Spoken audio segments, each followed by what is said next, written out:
ಸಿದ್ದರಾಮಯ್ಯನವರು ಈ ಓಲೈಕೆ ರಾಜಕಾರಣ ಓಲೈಕೆ ಮಾಡೋದು ನೋಡಿ. ಇಷ್ಟಾದ್ರೂ ಸಿದ್ದರಾಮಯ್ಯನ ಬಾಯಿರಲ್ಲಿ ಒಂದೇ ಒಂದು ವರ್ಡು ತನಿಖೆ ಮಾಡ್ತೀರಿ, ಸೂಕ್ತ ಕ್ರಮ ತೆಗೆದುಕೊಳ್ತೀರಿ. ಬೇರೆ ಏನಾಗಿದ್ರೆ, ಅದೇ ಮುಸಲ್ಮಾನರಿಗೆ ಏನಾಗಿದ್ರೆ ಪಂಚೆ ಎತ್ಕೊಂಡು ಬಂದ್ಬಿಡ್ತಾ ಇದ್ರಿ.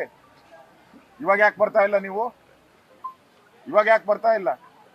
ಇದು ನಿಮ್ಮ ತಾರತಮ್ಯ ನೀತಿ.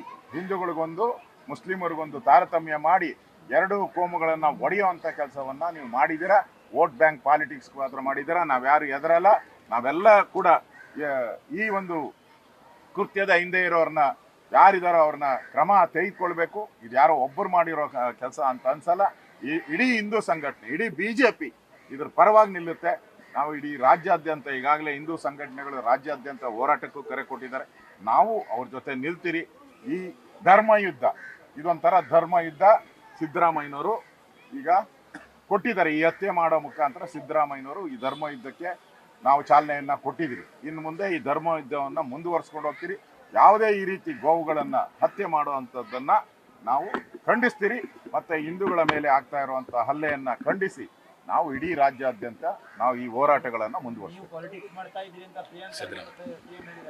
ಇದು ಪೊಲಿಟಿಕ್ಸಿಗೆ ತಗೊಂಡೋಗ್ತಿದ್ದೀರಾ? ಇದು ಹಸುವಿನ ವಿಚಾರ ಅಲ್ಲ. ಈಗ ಪಾಲಿಟಿಕ್ಸ್ ಮಾಡುವಂಥದ್ದು ಕಾಂಗ್ರೆಸ್ಸಿನ DNA ಬಂದ್ಬಿಟ್ಟಿದೆ. ಹಿಂದೆ ಬ್ರಿಟಿಷರು ಅಧಿಕಾರ ಬಿಟ್ಟು ಹೋಗೋವಾಗ ಬಳುವಳಿ ಕೊಟ್ಟಿದ್ದು ಏನು? ನೆಹರು ಅವರಿಗೆ ಬಳುವಳಿ. ಯಾಕಂದರೆ ಬ್ರಿಟಿಷರಿಗೆ ಗೊತ್ತಲ್ಲ, ಬ್ರಿಟಿಷರು ನೆಹರು ಅವರ ಸಂಬಂಧ ಹೆಂಗಿತ್ತು ಅಂತ ಇಡೀ ಪ್ರಪಂಚಕ್ಕೆ ಗೊತ್ತಿದೆ. ಅದರಿಂದ ಬಳುವಳಿ ಕೊಟ್ಟಿದ್ದಾರೆ. ಇವ್ರಿಗೆ ರಾಜಕಾರಣ ಮಾಡೋದು, ಒಡೆದಾಡುವಂಥ ನೀತಿಯನ್ನು ಅವರು ಬಳುವಳಿಯಾಗಿ ಕೊಟ್ಟಿದ್ದಾರೆ. ಕಾಂಗ್ರೆಸ್ಸಿನ DNA ಅದು ಬಂದ್ಬಿಟ್ಟಿದೆ. ನಾವಿಲ್ಲ.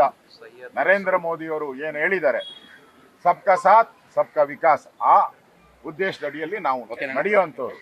ಆ ದೃಷ್ಟಿಯಿಂದ ನಾವು ರಾಜಕಾರಣ ಮಾಡಲ್ಲ. ನೀವು ರಾಜಕಾರಣ ಮಾಡಿಲ್ಲ ಅಂದ್ರೆ ಯಾಕೆ ಅವ್ರನ್ನ ಕ್ರಮ ತೆಗೆದುಕೊಂಡಿಲ್ಲ? ಯಾಕೆ ನೀವು ಮುಖ್ಯಮಂತ್ರಿ ಬೇರೆ ಅದಕ್ಕೆಲ್ಲ ಹೋಗ್ತಿರಲ್ಲ? ನನ್ನ ಏನು ಹೇಳಿದ್ದೀರಾ? ಹೋಗಿ ಬಳ್ಳಾರಿಯಲ್ಲಿ ಹಿಂದೂಗಳು ಸಾಮೂಹಿಕ ಮದುವೆ, ಹಿಂದೂ ಸಾಮೂಹಿಕ ಮದುವೆಗಳಲ್ಲಿ ಏನು ಹೇಳಿದ್ದೀರಾ ನೀವು? ಹಿಂದೂಗಳೆಲ್ಲ 2 ಮಕ್ಕಳು ಮಾಡ್ಬೇಕಂತೆ. ಇವರೆಲ್ಲ 50 ಮಕ್ಕಳು ಮಾಡ್ಕೊಳದ?